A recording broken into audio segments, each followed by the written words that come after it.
GST स्लॅबमध्ये मोठा बदल झालाय आणि विमा ग्राहकांना मोठा दिलासा देखील मिळाला आहे। आरोग्य आणि जीवन विम्यावर आता जीएसटी पूर्णपणे शून्य झालाय। 56व्या जीएसटी परिषदेच्या बैठकीत हा निर्णय घेण्यात आलाय। 22 सप्टेंबर 2025 पासून हा निर्णय लागू होईल। याचा अर्थ तुमच्या विमा प्रीमियमवर याआधी लागणारा 18% जीएसटी आता आकारला जाणार नाही। पण प्रश्न असा आहे की हा फायदा पूर्णपणे ग्राहकांना मिळेल का? विमा कंपन्यांना याचा खरंच फायदा होईल का? केंद्र सरकारने विमा कंपन्यांना काय आदेश दिलाय, पाहूयात ही खास माहिती। नमस्कार, मी मोहित सुमन, प्रहार न्यूज लाईन मध्ये आपलं हार्दिक स्वागत करतो।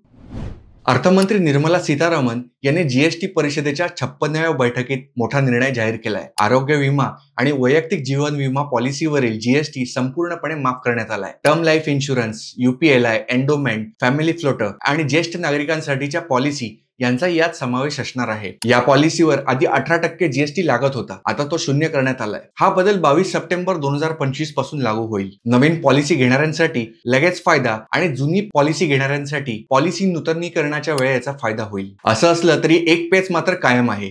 विमा कंपन्या आधी ग्राहकांकडून 18% जीएसटी घेत होत्या। त्याचबरोबर एजंटचं कमिशन, मार्केटिंग, कार्यालयाचं भाडं यासारख्या खर्चावरही त्यांना जीएसटी द्यावा लागत होता। या खर्चावरील जीएसटीचा लाभ म्हणजे इनपुट टॅक्स क्रेडिट ITC त्या ग्राहकांकडून वसूल केले जात होते आणि म्हणूनच तो जीएसटी मार्फत अतिरिक्त खर्च वसूल केला जात होता।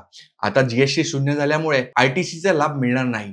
त्यामुळे काही कंपन्या प्रीमियम वाढून हा भार ग्राहकांवर टाकू शकतात अशी शंका आहे। मात्र केंद्र सरकारने यावर कडक पाऊल उचलायचं ठरवलंय। या बैठकीत त्यांनी स्पष्टपणे सांगितलंय की जीएसटी सुधारणांचा पूर्ण लाभ ग्राहकांना द्यावा। कंपन्यांनी अभियान राबवून हा फायदा पूर्णपणे पॉलिसी धारकांपर्यंत पोहोचवावा। बैठकीत असंही सांगण्यात आलेलं आहे की या बदलांमुळे विमा अधिक स्वस्त आणि सहज उपलब्ध होईल। त्यामुळे देशभरात विम्याचा विस्तार मोठ्या प्रमाणात वाढेल। मंत्रालयाच्या निवेदनात असं सांगितलंय की हे निर्णय विमा परवडणारा असणार आहे, खर्च कमी करेल आणि आर्थिक सुरक्षाही मजबूत करेल। रेटिंग एजन्सी ICRAच्या अहवालानुसार प्रीमियम कमी होणार आहे आणि ग्राहकांना याचा थेट फायदा देखील होईल। आरोग्य विम्यावर जीएसटी शून्य झाल्याने रुग्णांची परवड देखील थांबेल आणि उपचारांची उपलब्धताही वाढेल। सध्या विमा उद्योगाच्या एकूण प्रीमियम उत्पन्नात आरोग्य विम्याचा सर्वाधिक 16% वाटा आहे। पूर्ण लाभ ग्राहकांना दिल्यास आणि स्वतंत्र आरोग्य विमा कंपन्यांच्या नफ्यावर तात्पुरता त्यामुळे परिणाम होऊ शकतो। मात्र दीर्घकाळाचा विचार करता हा निर्णय आरोग्य सेवा अधिक स्वस्त आणि सर्वसमावेशक करण्यास उपयुक्त ठरणार आहे। ग्रुप इन्शुरन्सवर मात्र 18% जीएसटी कायम राहणार आहे, म्हणजेच ज्याला आपण कर्मचारी पॉलिसी म्हणतो।